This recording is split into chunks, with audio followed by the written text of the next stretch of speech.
Yes, my dear students, very welcome to all of you in your biome, academic and spiritual science classes. Dear students, अब हम लोग अभी तक हम लोगों ने क्या किया, ड्रग के बारे में पढ़ा, ड्रग के प्रकार के बारे में पढ़ा, ड्रग का साइड शरीर पर क्या इफेक्ट होता है इसके बारे में पढ़ा। ठीक है, तो हमारी एनसीईआरटी में हेडिंग चल रहा है एडोलसेंस ड्रग और एल्कोहल एब्यूज। एडोलसेंट और एडोलसेंट पर ड्रग या एल्कोहल के एब्यूज का क्या, ड्रग या अल्कोहल का क्या इफेक्ट पड़ता है। तो अभी इस वीडियो में या इस पेज पर हम लोग एडोलसेंट्स या किशोरावस्था के बारे में पढ़ेंगे। किशोरावस्था के बारे में हम लोगों को इसमें पढ़ना है। एडोलसेंट, तो एडोलसेंस क्या है? ये किशोरावस्था है, किशोर की अवस्था। बच्चा पैदा होता है, पैदा होने के बाद वो शिशु होता है, शिशु के बाद 1 साल तक वो बालक होता है, 1 साल के बाद फिर वो शिशु ही रहता है, चाइल्ड होता है। चाइल्ड जब 12वें साल तक वो चाइल्ड बना रहता है, 12वें साल के बाद जब वो 13वां, 14, 15, 16, 17, 18 साल की अवस्था में जब हो रहा होता है, उस समय क्या होता है, वो एडोलसेंट या किशोरावस्था होती है। डियर स्टूडेंट्स, किशोरावस्था और किशोरावस्था का प्रारंभ, यहाँ पे 2 इंग्लिश वर्ड यूज होते हैं। किशोरावस्था को एडोलसेंस बोलते हैं और किशोरावस्था के प्रारंभन को, यानी जब किशोरावस्था शुरू होती है, शुरुआती उम्र, किशोरावस्था की शुरुआती उम्र, उसको हम लोग पबर्टी कहते हैं, यानी जबकि किशोरावस्था का प्रारंभ होता है। तो कैलकुलेशन के हिसाब से यदि एडोलसेंस पीरियड 12 से 18 साल का होता है, हमारी एनसीईआरटी बोल रही है और है भी सही, तो जो 12वां साल बीतते और जब 13वां साल उस शुरुआत होती है, यानी 12वां साल जब होता है, वो किशोरावस्था यानी पबर्टी एज होती है। ठीक है, अब आइए, ये जो किशोरावस्था या किशोर क्या होते हैं, इसका एडोलसेंट क्या है, किशोरावस्था क्या है, इसमें इस वीडियो में इंग्लिश मीडियम, हिंदी मीडियम दोनों स्टूडेंट्स के लिए मैं 2 वर्जन लेके आ रहा हूँ, आपके साथ उपस्थित हुआ हूँ। मुझे उम्मीद है इससे आपको लाभ मिलेगा। Yes, thank dear students. तो यहाँ पे देखिए, सबसे पहले हम लोग देखते हैं इंग्लिश मीडियम को, देखते हैं एडोलसेंस। एडोलसेंस का मतलब क्या होता है? यहाँ लिख रहे हैं कि एडोलसेंस का मतलब होता है बोथ मान दोनों, period of adolescence and process of adolescence. तो ध्यान रखिएगा, जो एडोलसेंस यानी एडोलसेंस में एडोलसेंट का पीरियड और उसका प्रोसेस दोनों जुड़ा होता है। तो पीरियड क्या होता है? 12 से 18 साल। 12 से 18 साल की जो उम्र होती है वो एडोलसेंस यानी किशोरावस्था कहलाती है, किशोरों की अवस्था कहलाती है। और इस अवस्था में बॉडी में जो चेंजिंग के प्रोसेस होते हैं ड्यू टू हार्मोनल इफेक्ट की वजह से, जो पुरुष में एंड्रोजन मेल हार्मोन और फीमेल में ईपी एस्ट्रोजन और प्रोजेस्टेरोन हार्मोन की सिक्रेशन से बॉडी में जो सेकेंडरी सेक्सुअल कैरेक्टर डेवलप होते हैं, वो जो है किसी एक चाइल्ड को किशोर एडोलसेंट बना देते हैं। ठीक है, तो ध्यान रखिएगा। इसके बाद इसकी एज का शुरुआत कहाँ होता है? एज जो है 12 से 18 साल का होता है। इसको हम क्या कहते हैं? टीनेजर्स भी बोलते हैं। ठीक है, टीनेजर्स भी बोलते हैं। तो पहला एडोलसेंस क्या है, इसका मतलब क्या है, हम देख लिए।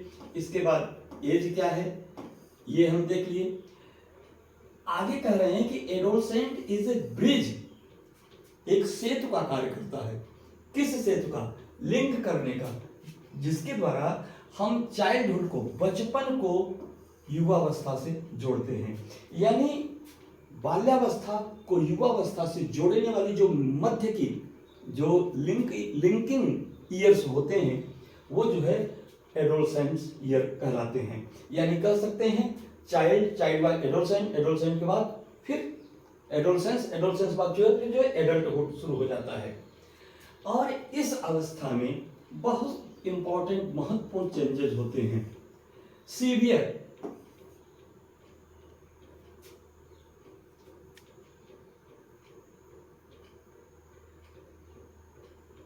चेंजेस, एक मिनट, यहाँ पे ये जो बेटा मच्छर है ना, इनको भी देखिए शौक लग जाती है कि जैसे ही शुरू होगा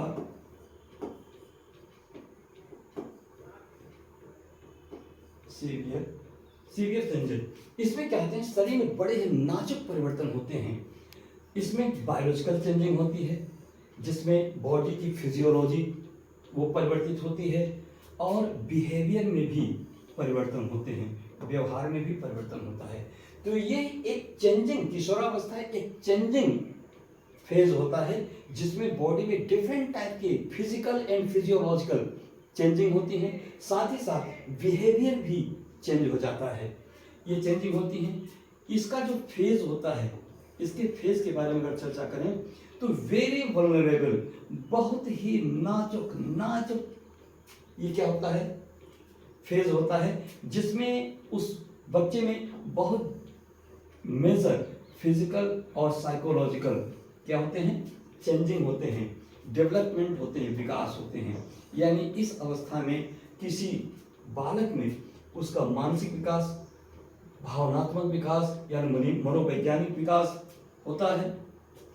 और इस चेंजिंग वजह से क्या इट कॉजेज व्हाट, इस अवस्था में क्या यह अवस्था क्या कार्य करती है, इस अवस्था में क्या अपेक्षाएं होती हैं किसी शिशु में, तो क्यूरियोसिटी, जिज्ञासा जबरदस्त बढ़ जाती है, need for adventure, excitement and experiments.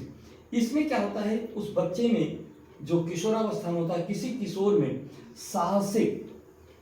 साहस बहुत जबरदस्त बढ़ जाता है, एक्साइटमेंट उत्तेजना प्रबल हो जाती है, और किसी भी चीज को करने की, कुछ भी करने की जो भावना होती है वो जागृत हो जाती है। एजुकेशन किसी एक शिक्षाविद का कहना है कि 20 साल तक कोई भी किशोर बस करना जानता है, कार्य का परिणाम क्या होगा इस पर उसका ध्यान नहीं जाता, बस करना जानता है कि करना है, सोचता है कैसा हो जाएगा, होगा नहीं होगा, परिणाम सुखद होगा दुखद होगा, इसकी चिंता नहीं रहती, बस करना रहता है। तो करने पर ज्यादा फोकस रहता है। और ये जो क्या करता है, motivates youngsters towards during alcohol use.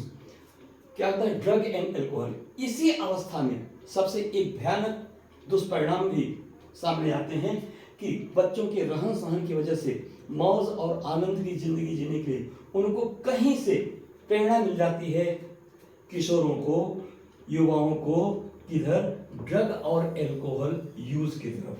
यही सबसे खतरनाक नेगेटिव वर्जन होता है इस फेज का। अदरवाइज तो सब कुछ अच्छा ही होता है, संभलने की चीजें जरूरी होती हैं। और यही वो अवस्था है, किसी ने कहा ना कि ये जिंदगी का एक मोड़ है, एक पड़ाव है बालक और युवावस्था के बीच में। इसको किसी ने क्या कहा, एक जिंदगी का मोड़ है। मुझे किसी एक अच्छे राइटर की एक 4 लाइनें याद आ रही हैं। हेलो, 4 लाइनें याद आ रही हैं। और बेटा वो लाइनें क्या हैं, किसी ने कहा कि लोग इस मोड़ पे रुक रुक के संभलते क्यों हैं, और आखिर डरते हैं फिर घर से निकलते क्यों हैं। तो बड़ी अजीब बात है, बड़े पसोपेश की अवस्था होती है। अब आइए हमारे हिंदी मीडियम के स्टूडेंट्स ध्यान दीजिए। तो बेटा किशोरावस्था का अर्थ होता है एक अवधि। कौन सी अवधि, वही 12 से 18 साल की अवधि। और प्रक्रिया, कौन सी प्रक्रिया, शरीर में द्वितीय लैंगिक लक्षणों के प्रकट होने की प्रक्रिया होती है। यह 12 से 18 वर्ष की आयु का क्या होता है, अवस्था होती है। यह क्या करता है, किशोरावस्था एक पुल या सेतु का कार्य करता है जो बचपन और प्रौढ़ता को जोड़ता है।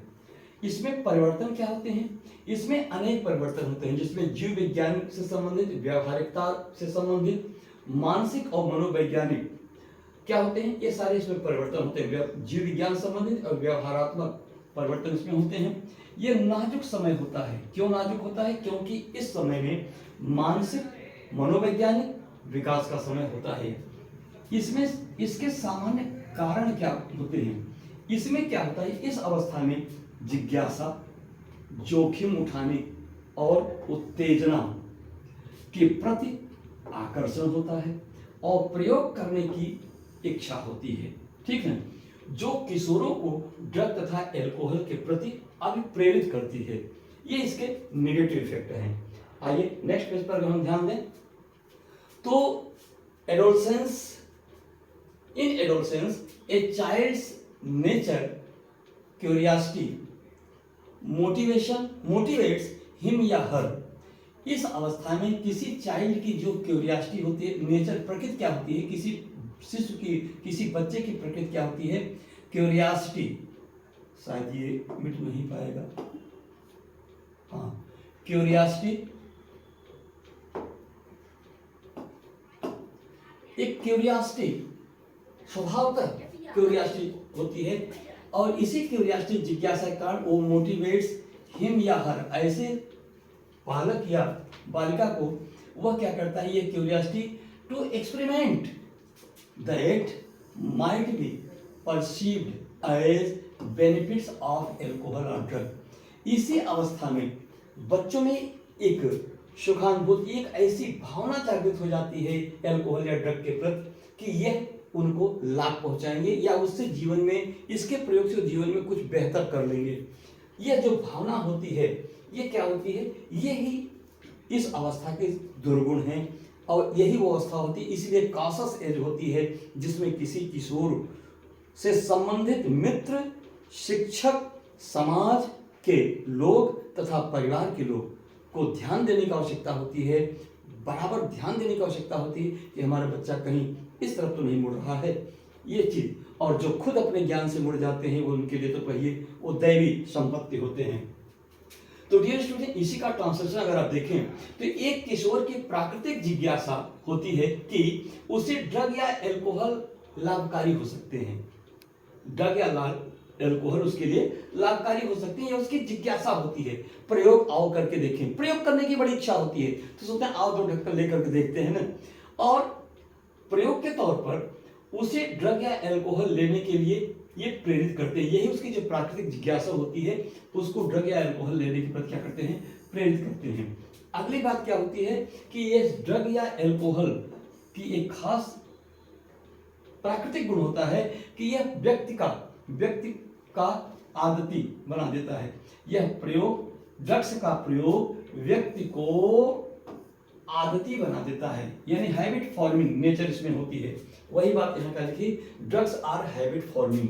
जो ड्रग्स या एल्कोहल होते हैं अगर इनका आप लुके छुपे प्रयोग करते रहे, यानी इवन एक बार का प्रयोग भी आपको व्यसनी बना सकता है। ठीक है, यदि आप अपने को, आपको प्रॉपर केयर टेकिंग नहीं मिले, प्रॉपर सजेशन नहीं मिले तो आप क्या हो सकते हैं, व्यसनी बन सकते हैं। तो डियर स्टूडेंट्स, इतना जानने के बाद अब हम लोग अगले पॉइंट पर कदम उठाते हैं और देखिए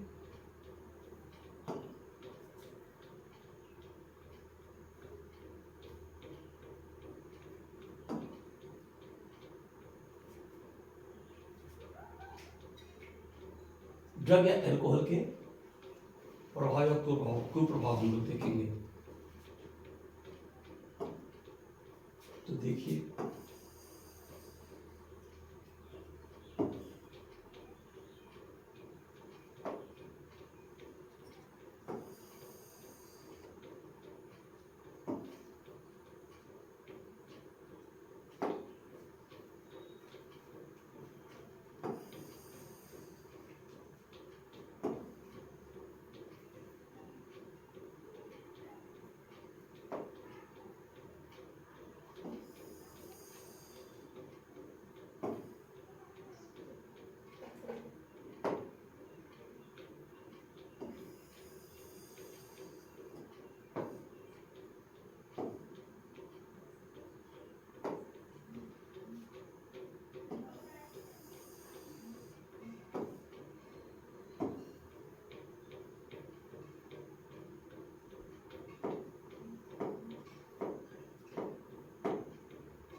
ठीक है, हाँ बेटा। तो अब यहाँ पर ये जो नेक्स्ट हेडिंग है बीच में, ये व्यसन और निर्भरता, ये भी छोटा, इसको हम लास्ट में देख लेते हैं। अब बेटा हम लोग देखेंगे कि ये जो ड्रग्स होते हैं, यहाँ कितना पॉइंट आप इसको छोड़ दीजिएगा क्योंकि दूसरे पेज की स्लाइड आ गई है, और अगर इसको हम कवर करना चाहें तो क्या हो सकता है, ये देखिए, ठीक है, ये पूरा हमारा कवर हो गया है और इस प्रकार से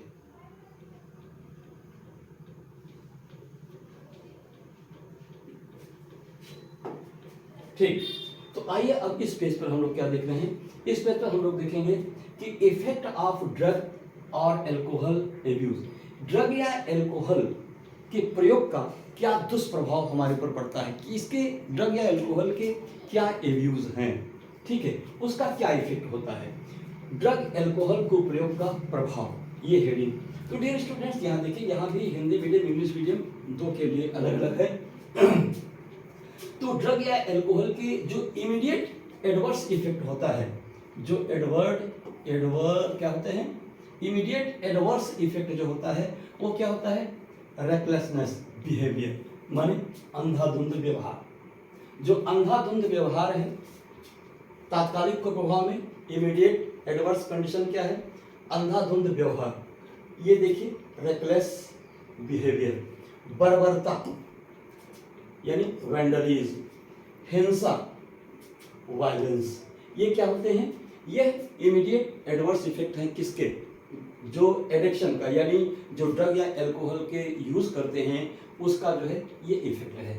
और इसके एक्सेसिव डोज को लेने से इससे क्या प्रभाव पड़ेगा, coma and death due to failure of respiratory system and heart and also cerebral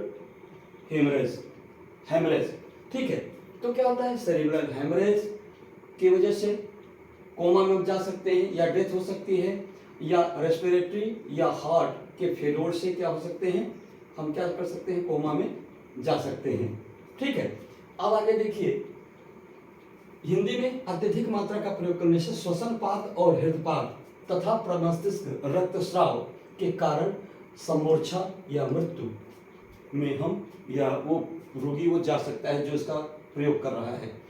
dear students आगे देखिए, ड्रग को अगर अल्कोहल के साथ कंबाइन करके अगर लें तो क्या होता है, क्या इफेक्ट आता है उसका, ओवरडोजिंग का इफेक्ट होता है और परिणाम डेथ भी हो सकती है। यानी ड्रग अल्कोहल को का संयोजन करके अगर आप लेते हैं तो उससे अतिमात्रा का दोष और उसकी वजह से मृत्यु भी हो जाती है, ठीक है। नेक्स्ट पेज पे अगर हम ध्यान दें तो सामान्य लक्षण क्या होते हैं, कॉमन वार्निंग साइंस क्या आते हैं ड्रग या अल्कोहल के लेने से। देखिए, इसका प्रयोग करने से शैक्षणिक क्षेत्र के प्रदर्शन में कमी आती है।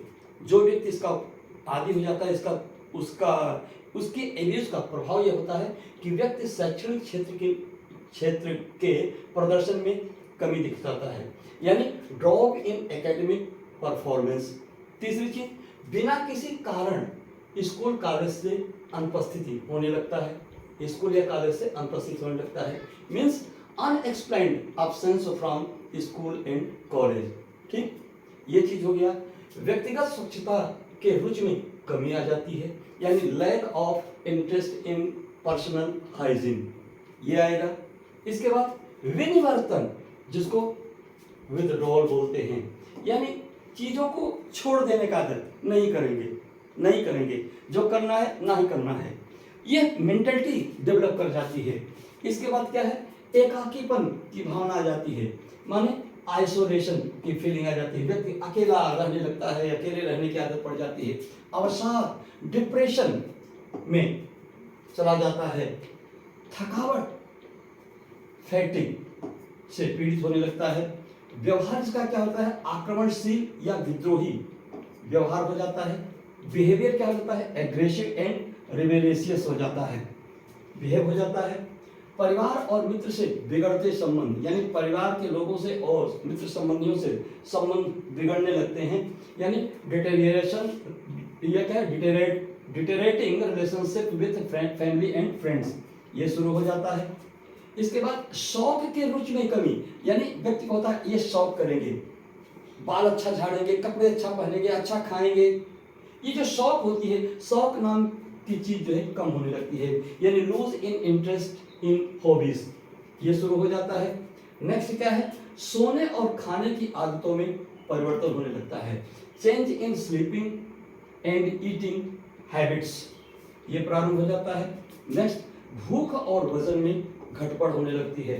Fluctuation in weight and appetite etcetera, ये क्या होते हैं, ये कैसे लक्षण हैं, ये कॉमन सामान्य लक्षण हैं। आइए नेक्स्ट देखते हैं क्या होता है। कुछ कुप्रयोगों के दूरगामी परिणाम होते हैं। सम फार रीचिंग इम्प्लीकेशंस होते हैं इस ड्रग या एल्कोहल के एब्यूज के। तो वो क्या है, सबसे बड़ी चीज चोरी करना, यानी उसकी ड्रग या एल्कोहल की आपूर्ति के लिए धन की आवश्यकता होती है। धन न मिलने पर व्यक्ति चोरी करना सीख जाता है, यानी स्टीलिंग। इसके बाद क्या होता है, इसके प्रभाव से परिवार और मित्रों के लिए यह मानसिक और आर्थिक कष्ट का कारण बनता है। ये इसके दूरगामी परिणाम हैं। Mental and financial distress to his और her entire family and friends, ये शुरू हो जाता है। अब आइए तीसरी कंडीशन क्या आती है, जो इस एल्कोहल या ड्रग को क्या करते हैं, इंट्रावेनस लेते हैं। इंट्रावेनस माने अंतःशिरा जब इसका प्रयोग करते हैं उससे क्या, उसका दुष्प्रभाव क्या आता है, इससे एड्स या हेपेटाइटिस बी के संक्रमण होने की संभावना। कोई भी ड्रग लेने वाला अगर एड्स या हेपेटाइटिस बी से संक्रमित है और वही नीडल या सिरिंज हमने फिर से यूज कर लिया या कोई भी कर लेता है व्यक्ति, तो वो उस रोग से ग्रसित हो जाएगा। ठीक है, तो इस प्रकार से क्या हो जाता है कि उससे ग्रसित हो जाएगा और ये क्या होता है, परिणाम इसका मृत्यु भी हो सकती है। यानी आईवी ड्रग, इंट्रावेनस ड्रग लेने का परिणाम क्या होगा, एड्स हो जाएगा, हेपेटाइटिस बी हो सकती है और रिजल्ट इसका डेथ हो सकता है। आगे देखिए, किशोरावस्था में अगर ये लत लग गई, अगर ये जो है ड्रग लेने की आदत पड़ गई, उसका क्या दुष्परिणाम आएंगे। वयस्क होने पर अति मद्यपान की आदत पड़ जाएगी, यानी इन एडोलसेंस इसका इस एब्यूज का इफेक्ट क्या होता है, हैवी ड्रिंकिंग इन एडल्टहुड, ये आदत पड़ जाती है, हैबिट फॉर्मिंग। चिरकारी इसका लॉन्ग इफेक्ट क्या होता है, क्रोनिक इफेक्ट, यानी लॉन्ग इफेक्ट क्या होता है, तंत्रिका क्षति और यकृत शोथ। बहुत ज़्यादा दिन तक इसको लेने से जो नर्वस सिस्टम है और जो ये डैमेज है लिवर, वो डैमेज होने लगता है। इसका जो क्रोनिक यूज है वो डैमेज करता है कौन, नर्वस सिस्टम और लिवर, जिसको लिवर सिरोसिस बोलते हैं, ये शुरू हो जाती है। परिणाम अंत में मृत्यु हो जाती है। सगर्भता, प्रेगनेंसी के समय, प्रेगनेंसी में अगर हम ड्रग को ले रहे हैं तो उसकी एब्यूज का क्या इफेक्ट होगा, गर्भस्थ शिशु पर इसका कुप्रभाव पड़ता है, यानी in pregnancy adverse effect on foetus. ठीक है, और जो अदर इसके इफेक्ट्स हैं उसको देखिए। अदर इफेक्ट्स में क्या है, जनरली क्या होता है डियर स्टूडेंट्स, अदर इफेक्ट्स में क्या है कि for certain sportsman sports person to enhance their athletic performance they misuse what, narcotic analgesics, anabolic steroids, diuretics and certain hormones। तो क्या करते हैं, ये जो कुछ एथलीट्स अपने परफॉर्मेंस को बेहतर बनाने के लिए क्या करते हैं, वो भी क्या करते हैं, ड्रग को लेने लगते हैं। और उसका कौन से ड्रग लेते हैं, श्वापक पीड़ाहारी जिसको कहते हैं कि नार्कोटिक एनाल्जेसिक, उपचयी स्टेरॉइडों को, एनाबोलिक स्टेरॉइड्स को, मूत्रल दवाओं को, डायूरेटिक्स को और कुछ हार्मोन्स को जो क्या करते हैं अपने परफॉर्मेंस को एनहेंस करने के लिए, बढ़ाने के लिए वो यूज करते हैं। और यहाँ पे जो परफॉर्मेंस बेहतर बनाने की बात आई, उस क्रीड़ा प्रदर्शन का अर्थ क्या है, क्रीड़ा प्रदर्शन का मतलब क्या होता है, इसको लेकर के अपनी मांसपेशियों को शक्तिशाली बनाने का प्रयास करते हैं और आक्रामक मुद्रा, अपनी आक्रामकता में वृद्धि करते हैं। ठीक है, तो यहाँ पे एथलेटिक परफॉर्मेंस का मतलब क्या है, इसका मतलब ये है कि to increase muscle bulk and strength, to promote aggressiveness. ठीक है, इसलिए जो है क्या करते हैं, एथलीट्स क्या करते हैं, इसको ड्रग को यूज करते हैं। और ये जो एथलीट क्या करते हैं, एनाबॉलिक स्टेरॉइड्स को यूज करते हैं या क्या करते हैं, ये उपचयी स्टेरॉइडों का जो प्रयोग एथलीट करते हैं, अगर वो महिला है तो उसमें क्या प्रभाव होगा, तो महिला में उसका प्रभाव क्या होता है, पुंसत्वम, माने पुरुषों जैसे लक्षण उसमें उत्पन्न हो जाते हैं। आक्रामकता में वृद्धि हो जाती है।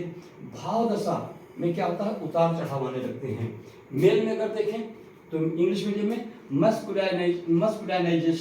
मस्कुलिनाइजेशन होने लगता है, जिसमें फीचर्स लाइक मेल जैसे जनरेट होने लगते हैं। ग्रोथ इन एग्रेसिवनेस में वृद्धि होने लगती है। मूड स्विंग्स माने भाव दशा में उतार चढ़ाव होने लगते हैं।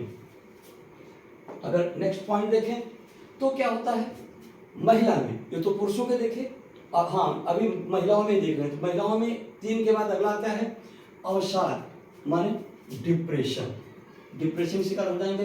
असामान्य आर्तव चक्र मीन्स एबनॉर्मल मेंस्ट्रुअल साइकिल होने लगती है। शरीर और चेहरे पर अत्यधिक रोम वृद्धि हो जाती है।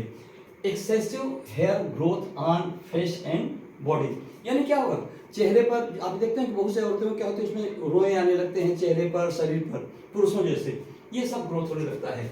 भग सेफ का बढ़ जाना यानी एनलार्जमेंट ऑफ क्लाइटोरिस। आवाज का गहरा होना जाना यानी डीपनिंग ऑफ वॉइस। तो इतने साइड इफेक्ट किसी फीमेल एथलीट में आती है। अगर फीमेल एथलीट इस प्रकार से क्या करती है, वो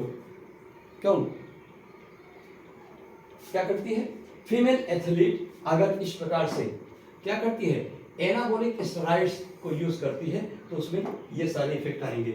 अगर वही एनाबॉलिक स्टेरॉइड्स यदि मेल यूज करता है तो पुरुषों में इसके क्या प्रभाव आएंगे। पुरुषों में मुहासे जिसे हम एक्ने कहते हैं, आक्रामकता में वृद्धि जिसे हम कहते हैं ग्रोथ इन एग्रेसिवनेस, भाव दशा में उतार चढ़ाव जिसे हम मूड स्विंग्स बोलते हैं, अवसाद जिसे हम डिप्रेशन कहते हैं, और वृषण आकार का घटना यानी रिड्यूसिंग साइज ऑफ टेस्टिकल्स, ये होने लगते हैं। ठीक है, अब आगे देखिए लास्ट पेज पे क्या हो रहा है कि पुरुष में ही अभी और लक्षण बाकी हैं। तो पुरुष में शुक्र उत्पादन में कमी यानी डाउन स्पर्म प्रोडक्शन जिसको ओलिगोस्पर्मिया भी कहा जाता है, इस प्रकार से ये भी लक्षण आएंगे। वृक्क और यकृत की दुष्क्रियता यानी dysfunction of kidney and liver और किडनी क्या करेंगे, प्रॉपर्ली अपने कार्य नहीं करेंगे। और स्तन और प्रोस्टेट ग्रंथि में वृद्धि। ध्यान रखना हमारे एनसीईआरटी में ये मेल का करेक्टर हम पढ़ रहे हैं ना, वहां पे उन्होंने ब्रेस्ट एनलार्जमेंट लिखा, तो ब्रेस्ट नहीं भाई, पुरुष का चेस्ट होता है। चेस्ट क्या होता है, तो जो स्तन और प्रोस्टेट ग्रंथि में क्या होती है, वृद्धि होती है। Enlargement of chest and prostate gland, ये मेल के करेक्टर आते हैं। इसके बाद समय पूर्व गंजापन यानी समय से पहले क्या होता है, उसमें बाल झड़ने लगते हैं, गंजापन हो जाता है, सर के बाल साफ हो जाते हैं, गिर जाते हैं। तो ये क्या है, ये पुरुषों में यानी जो मेल एथलीट होता है, ये उसमें अगर वो ड्रग या अल्कोहल को यूज कर रहा है तो उसके एब्यूज का, उसके दुष्प्रभाव का ये प्रभाव पड़ता है उस खिलाड़ी पर। अच्छा, और बेटा ध्यान रखिएगा, अगर वह एथलीट, वह खिलाड़ी अगर किशोर पुरुष या स्त्री है यानी बालक या बालिका है किंतु किशोरावस्था में है, तब उसमें क्या साइड इफेक्ट आएंगे, ध्यान रखिएगा। मुंह और शरीर के सख्त मुहासे यानी मुंह पर और शरीर पर मुहासे छोटे छोटे फुंसिए टाइप के निकलने लगेंगे, यानी severe facial and body acne develop करेंगे। और दूसरी चीज इंपॉर्टेंट क्या है, लंबी हड्डियों में वृद्धि के केंद्रों का काल पूर्ण बंद होने से वृद्धि रुक जाती है। यानी में जो लॉन्ग बोन्स होती है, यहाँ पर सेंटर में जो ग्रोथ पॉइंट होता है, ग्रोथ पॉइंट क्या हो जाता है, वो समय से पहले ही क्या होता है, रुक जाता है, जिसकी वजह से जो हमारी ग्रोथ होती है वो स्ट्यून्ड ग्रोथ हो जाती है, यानी वृद्ध वृद्धि हो जाती है। उस व्यक्ति, ऐसे व्यक्ति जो है नाटे कोटे हो जाते हैं, जो बचपन से नशा करने लगते हैं, तो नशाखोरी क्या करती है, हमारी ग्रोथ को क्या करती है, बंद कर देती है। डियर स्टूडेंट्स, अब इसके बाद हम लोग, माय डियर स्टूडेंट्स, तो अब हम लोग इस पेज पर एडिक्शन, व्यसन और लत जिसको कहते हैं डिपेंडेंस के बारे में पढ़ेंगे। ठीक है, तो जरा देखें हम लोग, एडिक्शन या व्यसन जिसको कहते हैं, ये होता क्या है। डियर स्टूडेंट, जैसा कि हमारी एनसीईआरटी में दिया गया है, उससे जो पॉइंट्स हमने सेलेक्ट करके बाहर आपके लिए लाए, तो एडिक्शन के बारे में कह रहे हैं कि addiction because of the perceived benefits drug are frequently used repeatedly. क्या कह रहे हैं? यह समझ कि ड्रग लाभकारी है, इन्हें बार बार लेने का कारण बनता है। यही बात ट्रांसलेशन का ये लिखा है, because the perceived benefits drugs are frequently used repeatedly. यह परसीव्ड बेनिफिट्स, ये उम्मीद के साथ कि ड्रग्स क्या होते हैं, हमारे लिए लाभकारी हैं, इसलिए इन्हें बार बार लेने के कारण बन जाते हैं। आगे देखिए, the most important thing which one fails to realise is the inherent addictive nature of alcohol and drugs. बेटा ध्यान से देखना, the most important thing which one fails, सबसे महत्वपूर्ण बात यह है जिसे कोई भी महसूस करने में असफल हो जाता है या नहीं जान पाता है कि ड्रग्स या अल्कोहल में इनहेरेंट एडिक्टिव नेचर होता है। यानी सबसे महत्वपूर्ण बात जिसे व्यक्ति समझ नहीं पाता वो यह है कि अल्कोहल और ड्रग की अंतर्निहित व्यसनी प्रकृति। यानी ड्रग और या अल्कोहल में स्वयं आदत पड़वाने वाली प्रकृति होती है, जिसकी वजह से कोई व्यक्ति अगर एक बार भी प्रयोग किया या तो भी आदत पड़ सकती है, उसकी व्यसन पड़ सकती है। व्यसन माने बार बार प्रयोग करने की इच्छा जागृत हो जाती है, वो व्यसन है, ठीक है, जिसको हम एडिक्शन बोलते हैं। इसके बाद क्या कर रहे हैं कि addiction is a psychological attachment to certain effects, psychological attachment to certain effects such as euphoria and a temporary feeling of well-being associated with drug and alcohol. Drug और अल्कोहल के प्रयोग से संबंधित जो व्यसन है उसका मुख्य कारण क्या होता है, ये हमारी एक मनोवैज्ञानिक एक लगाव हो जाता है कि इसके प्रयोग से हमें सुखाभास की अनुभूति होती है और इसका क्या होता है, हम अच्छा खासा भला चंगा बन जाते हैं। ठीक है, यही सोच, यही साइकोलॉजिकल जो प्रवृत्ति है वो व्यसन का कारण बनती है। ड्रग और अल्कोहल के प्रति लत एक मनोवैज्ञानिक आसक्ति है। यह सुखाभास एवं भला चंगा होने की एक अस्थायी भावना है, जबकि इसका प्रभाव आत्मघाती होता है। यस डियर स्टूडेंट्स, कोई भी ड्रग है, कोई भी अल्कोहल है, उस सब में हैबिट फॉर्मिंग, लत पड़ने की प्रकृति होती है। उसका गुण होता है कि और क्यों व्यक्ति लेता है, इसलिए लेता है कि उससे थोड़े समय के लिए हमको सुखाभास महसूस हो, सुख का आभास होता है, और यह कि कोई भी प्रॉब्लम है, कुछ भी नहीं है। हमारे बगल में एक लेबर है, दिन में खूब मेहनत करता है, रात में क्या करता है कि एक बोतल ले लेता है। हमने पूछा ऐसा क्यों करता है, कहा भैया ऐसा है कि ऐसा करने से ये जो तमाम पारिवारिक उलझन परेशानियां हैं, क्षण भर के लिए बॉडी क्या होती है, सप्रेस हो जाती है, यानी शरीर में सारी बाहर की जुल्म फिजुल की चीज़ें बिल्कुल भूल जाती है, और उसी आवाज़ में कम से कम सुकून से हम सोते लेते हैं, और सुबह उठे फ्रेश होकर के फिर हम अपने काम पे लग गए। तो उसकी यह फीलिंग कि इसको लेने से हम सारी समस्याओं से निजात पा जाएंगे। निजात समस्याएं तथावत बनी हुई हैं, समस्याएं हल नहीं उस शराब या ड्रिंकिंग लेने से नहीं खत्म होने वाली हैं, लेकिन यह व्यक्ति अपने आप को पल भर के लिए महसूस कर लेता है। कि एक कहावत है कि एक टिटहरी होती है, ठीक ना, उसको क्या होता है जब बादल गरजता है तो क्या करती है कि वो अपने अंडों के ऊपर लेट करके पैर ऊपर उठा लेती है। जब इसके बारे में कारण खोजा गया तो पाया गया कि उसकी ये फीलिंग होती है कि अगर बाय द वे बादल गरज रहा है, अगर गिर गया तो हम उसको थाम लेंगे, हमारे अंडों के ऊपर नहीं पड़ने लगेगा। फिर दूसरी चीज कहते हैं कि जैसे कबूतर है, जब बिल्ली उसके ऊपर झपट्टा मारती है तो क्या करता है, वो आंख मूंद लेता है। तो आंख मूंद लेने से बिल्ली का निराकरण नहीं होगा, बिल्ली झपट्टा मारना बंद नहीं कर देगी। लेकिन वो मारेगी ही। इसी प्रकार से ये जो नशेड़ी हैं वो समझते हैं कि जितनी समस्याएं हैं इसको लेने से क्या हो जाएगा, अगर हमें याद नहीं है तो सारी समस्याएं हल हो गई। ये जो नेगेटिव फीलिंग है ये जो है नुकसानदेह होती है। आगे देखिए, repeated use of drug increases tolerance level of the receptors present in our body. हमारे शरीर में किसी ड्रग्स या अल्कोहल के प्रति जो उसको टॉलरेट करने वाली, उसको सहने वाली जो क्या होती है, इनको जो कैपेसिटी होती है वो इंक्रीज कर जाती है, जिसकी वजह से क्या होता है कि जितने अमाउंट में हम ड्रग ले रहे हैं उतना ही अमाउंट हमको नेक्स्ट टाइम सुखाभास या गुड फीलिंग नहीं करा पाता।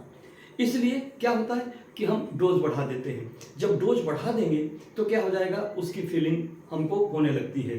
ठीक है, तो इस प्रकार से कहा जाता है कि ड्रग के बार बार प्रयोग से हमारे शरीर में मौजूदा ग्राहियों की सह स्तर बढ़ जाता है, और हमको जब सह स्तर बढ़ जाएगा तो क्या हो जाएगा, हमको जिस उद्देश्य से हम ड्रग ले रहे हैं या अल्कोहल ले रहे हैं वो चीज़ हमको नहीं प्राप्त होगा।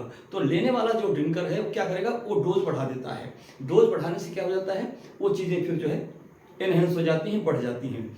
अच्छा, इसके पीछे की जो क्या है, जो साइंस है वो ये है कि लीवर, कहा जाता है कि लीवर हमारी बॉडी में एक दूसरा दिमाग होता है।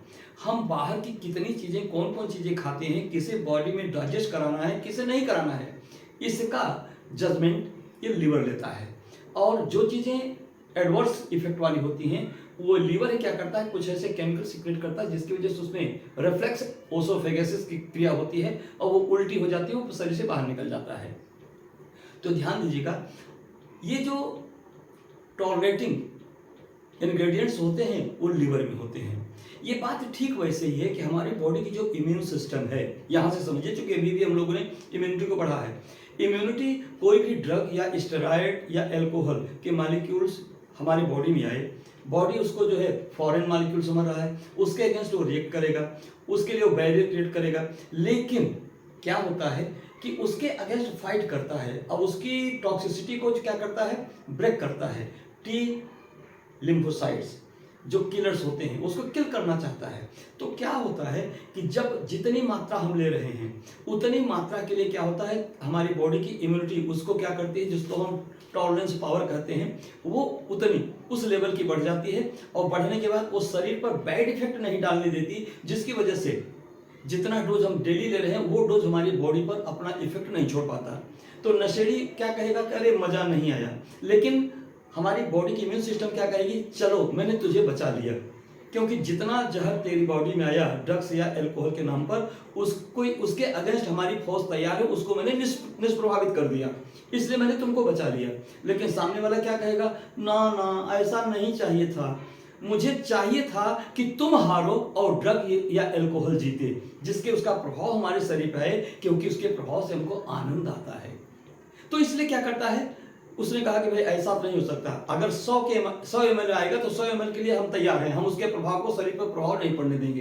तो क्या करेगा, वो 200 ml कर देगा। तो चूंकि हमारे बॉडी में जो इम्यून सिस्टम है वो 100 ml के लिए तैयार है, हमारी जो टॉलरेंस पावर है वो 100 ml के लिए तैयार है, और आपने 200 ml ले लिया तो क्या हो जाएगा, 100 ml का प्रभाव तो हमारी टॉलरेंस पावर उसको खत्म कर देगी, लेकिन जो एक्सेस 200 ml आया उसका प्रभाव हमारी बॉडी पर प्रकट होगा।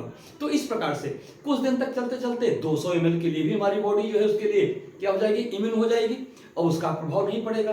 फिर क्या करेगा, लेने वाला क्या काम करेगा, उसके अमाउंट को बढ़ाएगा, 300 ml करेगा। इस प्रकार से बार बार एडिक्शन करने वाला व्यक्ति क्या होता है, जब उसको इफेक्ट, जब उसको उस ड्रग का इफेक्ट शरीर पर नहीं महसूस होता है तो क्या करता है, डोज बढ़ा देता है। डोज बढ़ाने से उसको आनंद मिलता है, कुछ दिन तक प्रयोग करते करते फिर वो निष्प्रभावी हो जाएगा, फिर क्या करेगा, फिर डोज बढ़ाएगा। इस प्रकार से छोटा अमाउंट, अभी कहा गया ना कि चाइल्डहुड में अगर एडिक्शन की आदत पड़ गई या ड्रग की आदत पड़ गई तो एडल्टहुड में क्या होगा, वो जाकर के रेगुलर ड्रिंकर बन जाएगा और बहुत बड़ा एडिक्टर बन जाएगा वो, यही वजह होता है। तो इस प्रकार से व्यसन का स्तर बढ़ जाता है और इस हिसाब से डोज बढ़ने लगता है।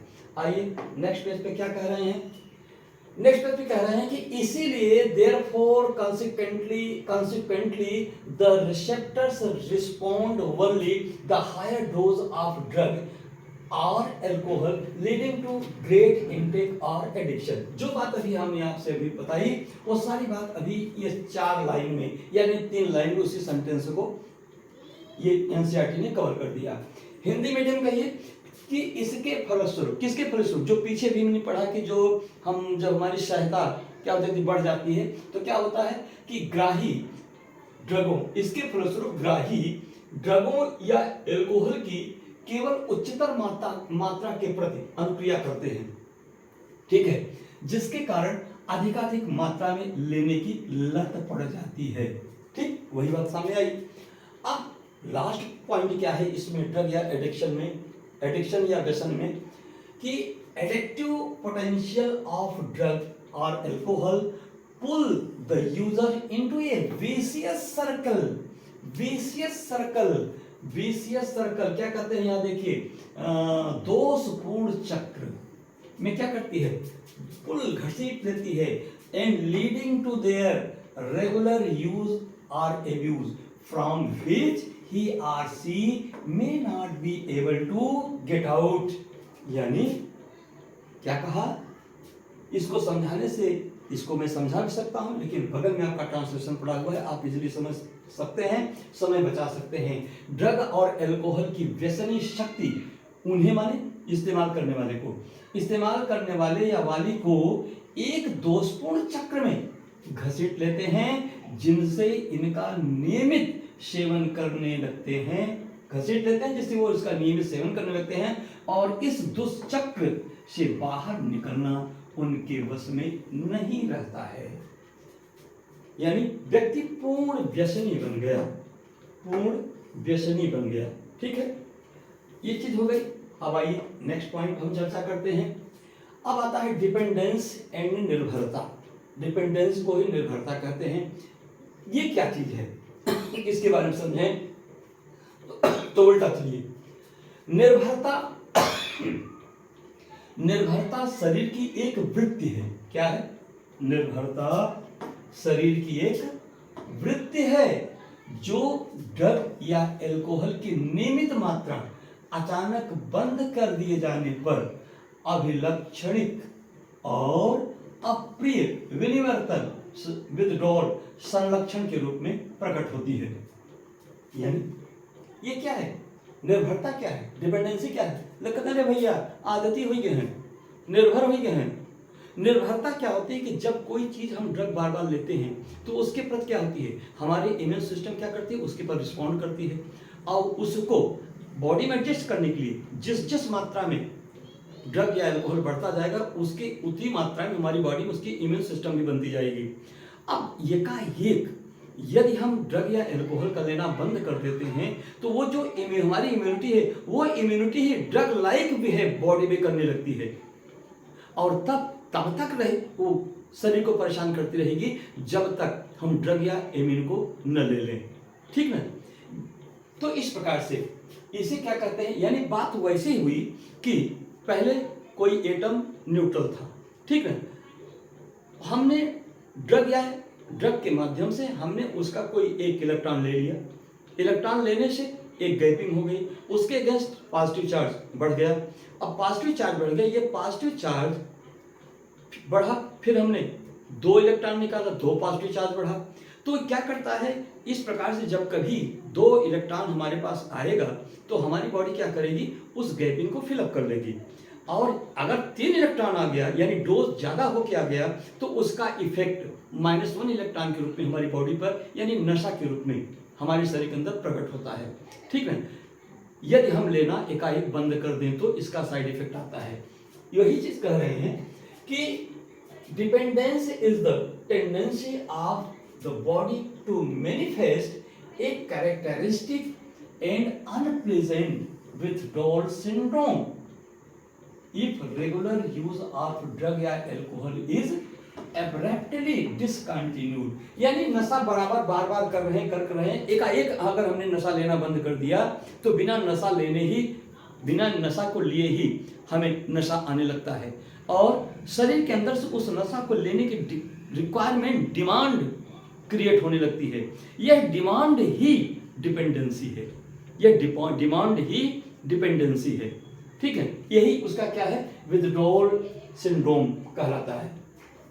आगे देखिए, अब ये जो विथड्रॉल के सिंड्रोम्स जनरेट होते हैं, यानी जो कैरेक्टरिस्टिक फीचर न लेने का उत्पन्न होता है किसी एडिक्टर में, वो होती है एंजाइटी यानी चिंता, सैकीनेस माने शरीर में कंपन, नाउसिया माने मिचली उल्टी का आना, स्वीटिंग माने पसीना आना। तो जब ड्रग लेने का समय आएगा, ड्रग नहीं लेंगे तो ड्रग न लेने की वजह से जो बॉडी में कैरेक्टरिस्टिक फीचर जनरेट होंगे वो डिपेंडेंस कहलाते हैं। और वो सिम्टम्स क्या जनरेट करते हैं, एंजाइटी, कंपन, चिंता, सैकीनेस, कंपन, नाउसिया, मिचली आना और स्वीटिंग माने पसीना आना, ये सारे लक्षण उत्पन्न होते हैं। और which may be relieved when use is resumed again। और ये सारे लक्षण एकाएक बंद हो जाते हैं जब क्या होता है, जैसे ही हम ड्रग की मात्रा ले लेते हैं। अरे और तो और बात छोड़ दी, ये टी भी, चाय भी तो आपका क्या है, एक प्रकार का क्या है, एल्कलॉइड है। और इसके बाद टेनिन, इसके बाद क्या होता है, चाय रेगुलर पीने वाले समय पर अगर समय पे आप चाय न पीजिए तो डिमांड, शरीर के अंदर जो डिमांड है वो खुद ही याद दिला देता है, अरे यार चाय नहीं पिए हैं। और अगर नहीं पिए हैं तो शरीर में भारीपन, मन मिचलाना, या जैसे क्या कहते हैं कि जैसे वो सर दर्द जैसी चीज उत्पन्न हो जाती है। ठीक है, तो इस प्रकार से यही डिपेंडेंसी कहलाती है। डियर स्टूडेंट्स, आइए लास्ट पेज पे हम लोग देखते हैं। अगली बात क्या कह रहे हैं कि डिपेंडेंस में in some cases withdrawal symptoms may be severe and even life threatening and medical supervision is needed। और कभी कभी ये जो डिपेंडेंसी वाले जो विड्रॉल सिम्टम्स बॉडी पे आते हैं एकाएक ड्रग का लेना बंद कर देने से, ये क्या होते हैं, ये इसके बड़े ही भयानक, यानी क्या होते हैं, इसके बड़े गहरे क्या होते हैं, बड़े गंभीर परिणाम होते हैं।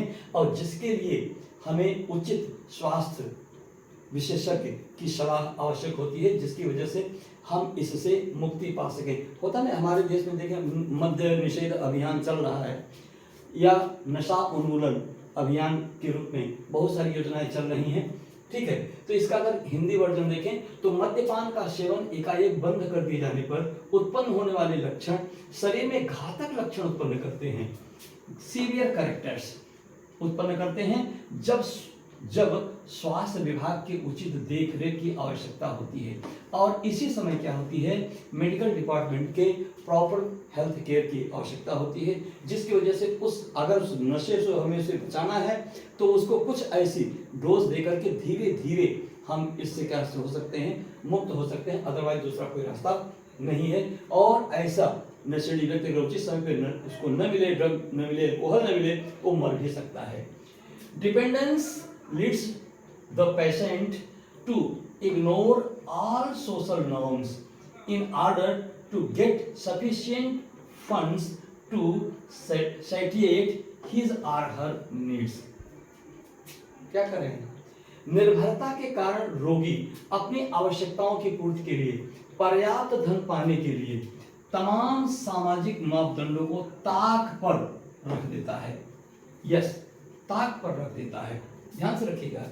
डिपेंडेंस लीड्स द पेशेंट, ये जो नशा पर आश्रित व्यक्ति है वो leads the patient ignore all social norms.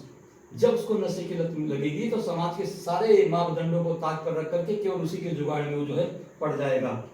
ठीक है, तो ऐसे व्यक्ति को ताक पर रख देता है और ऐसे समय उसे बहुत बड़े सपोर्ट की आवश्यकता होती है।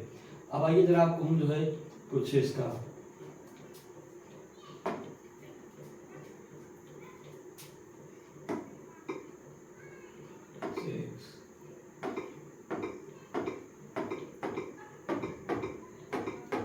जानते क्या है, ये होमवर्क इस पर आया गया है, क्वेश्चन आंसर, जो आपके पास देखते हैं जाता है या नहीं जाता है।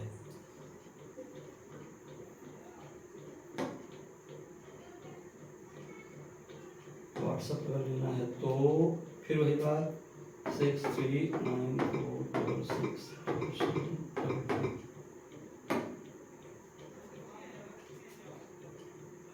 ठीक है, तो ये कंडीशन है। अब यहां पर डियर स्टूडेंट्स जाकर के क्या हुआ, हम लोग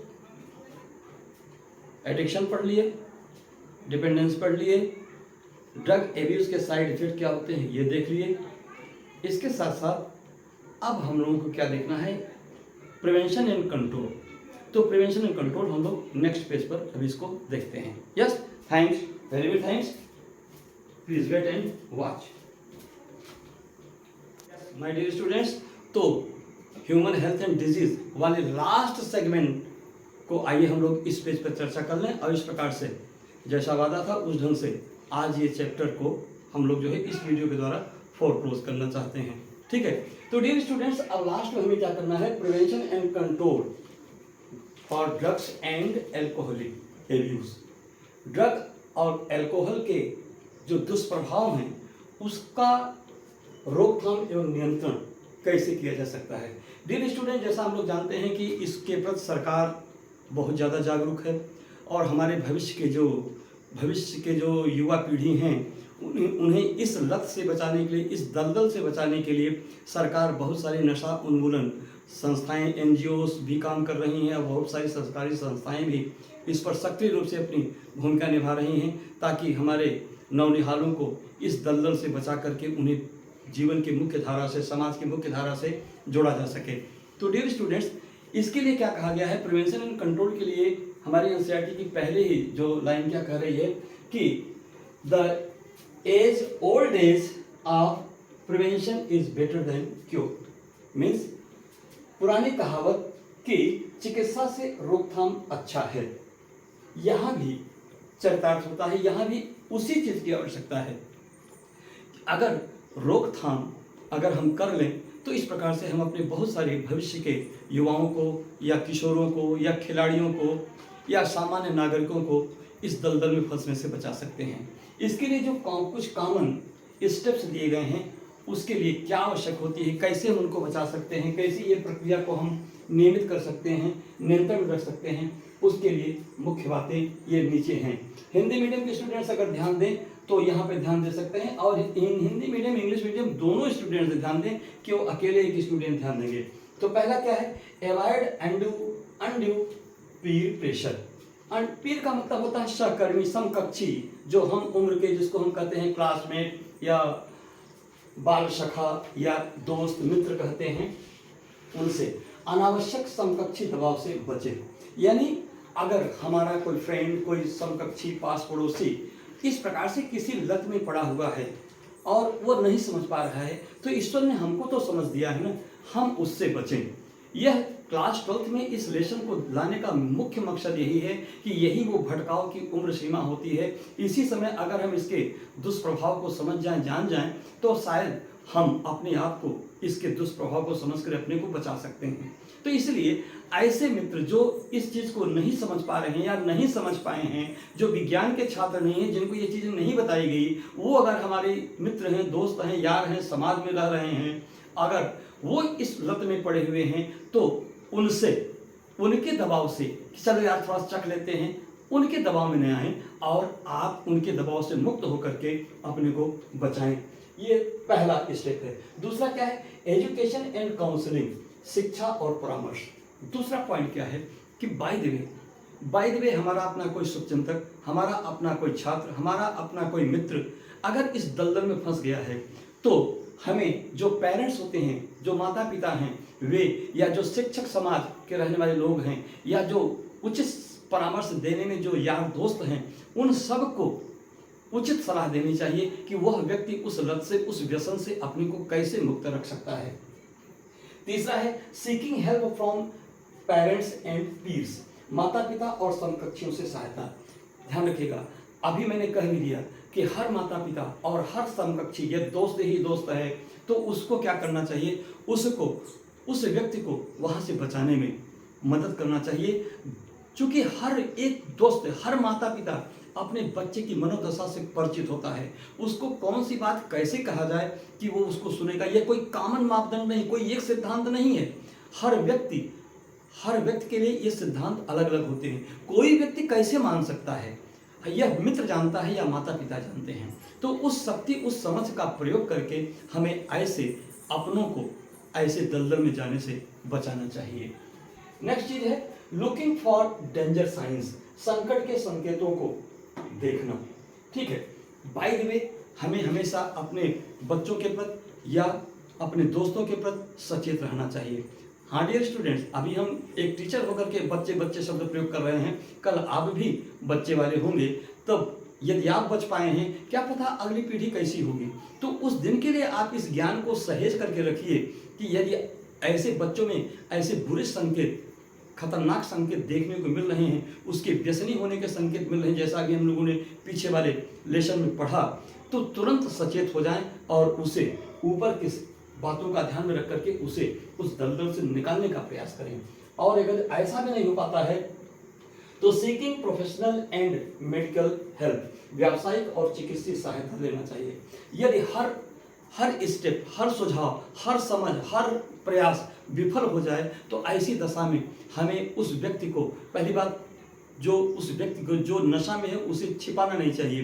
परिवार में अगर कोई व्यक्ति नशेड़ी हो गया तो उसे छिपाना नहीं चाहिए, बल्कि उसे उचित परामर्श देने वाले किसी मनोवैज्ञानिक, किसी रोग विशेषज्ञ यानी नशा रोग विशेषज्ञ के संपर्क में जाकर के उसका उचित सलाह लेना चाहिए, उसके दिशा निर्देशों पे चलना चाहिए और जो उचित दवाओं को वो देता है उस चीज़ से मुक्त होने के लिए, कि जब उसका जो है dependence effect, withdrawal effects syndrome generate हो शरीर पर, तो उससे कैसे उसको हम बचा सकें, ताकि नशे को पुनः न प्रयोग करके वो उन चीज़ों को डिपेंड रहते रहते धीरे से अपने को नशे से मुक्त कर ले। ये सारी चीज़ें जरूरी होती हैं। तो इस प्रकार से डियर स्टूडेंट्स, हम अपने पीढ़ी को, आने वाली पीढ़ी को, या जो पीढ़ी इससे सफ़र कर रही है उसको इन सारे उपादानों का, इन सारे सुझावों का सहारा लेकर के हम खुद भी बचें और उन्हें भी बचाने का प्रयास करें।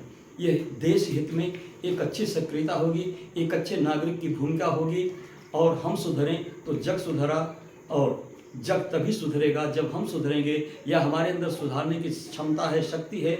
उन शक्तियों का सकारात्मक प्रयोग करके हम अपने इस भ्रमित या भूले हुए, भटके हुए अपने मित्रों को, दोस्तों को, बच्चों को बचाने का यथासंभव हमें प्रयास करना चाहिए। डियर स्टूडेंट्स, बस इन्हीं उद्घोषों के साथ आज हम लोग इस चैप्टर को विराम दे रहे हैं।